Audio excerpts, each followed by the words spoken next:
Welcome to the Best 5-Minute Wine Podcast. I'm your host, Forrest Kelly. From the seed to the glass, wine has a past. Our aim at the Best 5-Minute Wine Podcast is to look for adventure at wineries around the globe. After all, great minds think alike. Let's start the adventure. Our featured winery is... Frederic Boucher. I'm the owner and winemaker of Ports of New York Winery. Welcome to part 3 of our conversation with Frederic Boucher. I can't wait to get into it. So many fascinating stories with Mr. Boucher. Imagine having a winery with your style and the way that you're so personable that you hear some interesting stories from your patrons. Absolutely. I mean, because we make fortified wine, I had an experience not that long ago that was really fantastic. I had a group of Indians from India, and they were all scholars. Only one of them did not speak English at all. And as we were talking about various types of fortified wines, I was using the term Madeira, which is also Portuguese. That person who didn't speak English actually picked up on that word and kept on saying it over and over again. So I asked the others, I said, how come that person who doesn't speak English clearly knows that word? Well, they said because Madeira is the word in Urdu that means alcohol. And that opens a completely incredible page of history. In fact, the Portuguese have been bringing Madeira to exchange for spices. And so it ended up being that they adopted that word Madeira to mean alcohol because Indians did not produce alcohol. So I understand that you do not have a vineyard on site. You do not grow your own grapes, but this isn't something that is new to you. This goes back a long way. The winery I grew up in, our vineyards were not on site. They were in the Bordeaux region, which we kept them until the late 70s, early 80s in the family. But the winery the main building where I grew up was in Normandy. So I didn't want to deal with growing grapes. It's a whole other job. So we are in the city of Ithaca. We are along the water. And it's an urban winery, one of the very first one in New York State. It was very challenging as far as laws and everything to make that happen. Well, I should mention something else, actually. We pre-buy our grapes by the ton without knowing what the harvest is going to be, the quality. So in a sense, it's as if we were growing our own grapes. But the final product is whatever nature is going to bring us, we're going to deal with it. And it is truly a very different thing to only make the wine than to, on top of it, have to deal with a farm. Hey, let me see if I can get the timeline correct, that you arrived in Ithaca, New York, in about 1994. The thought of the winery thing started marinating, and then in 2003, there were some new laws that were going to be put into effect that would affect your plans. You built on the land, you put the buildings up, the lights on, and you got all the equipment, and everything was finished in 2006.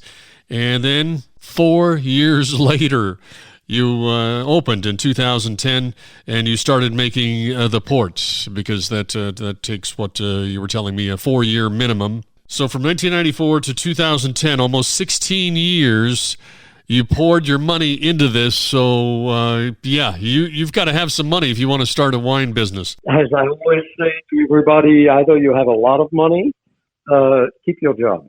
Yeah.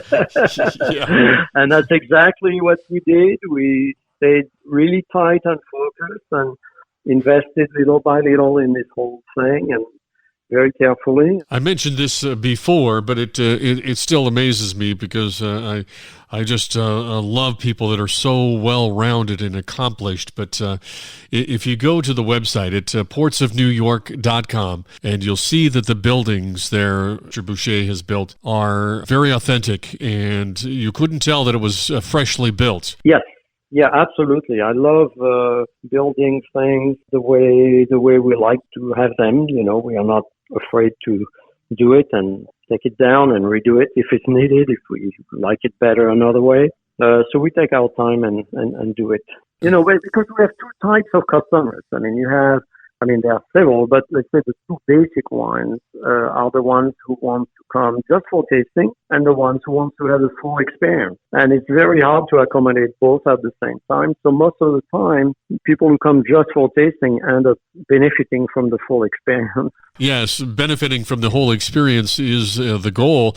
Do you have a favorite since you're running everything from greeting the customer at the front door to taking the grapes and doing the paperwork and just building the building? Do you have a favorite project that you like? Oh, I think I try to, again, my wife and I try to enjoy every step as much as possible. Of course, sometimes it's actual work beyond what we'd like to handle, but that's just, like anything we do. So I like to handle the cask. I like to handle the grapes themselves. I like to work on the labels, line up everything. And, after so many years, even our white, which is the least age, it's aged a minimum of 1 year in neutral oak cask. It's wonderful to put it on the shelf next to the other one. And are you designing the label? Yeah. Okay, that's the label. Yeah, so you've obviously you've got your art background, but that's difficult sometimes when you try to mix that with computers. So I'm looking at the shelf right now. Actually, I should tell you we just bottled a champagne or a sparkling wine, which is going to be our new product that we will release it hopefully sometime this summer. We also make other wines, and these other wines are for private customers. We do very few of them, a few every year, and people we like to interact with. So it's not, we don't say yes to anyone because it's a long process. You're going to have to hang out with these people quite a bit. You want to make sure you're on the same wavelength. Yeah. Okay, as we close out our conversation, I'm going to throw you a curveball. Do you have a wine picked out for your daughter's wedding? Oh, my. That's a good question. We have a long ways to go, and I will have no problem doing that. That's a good question.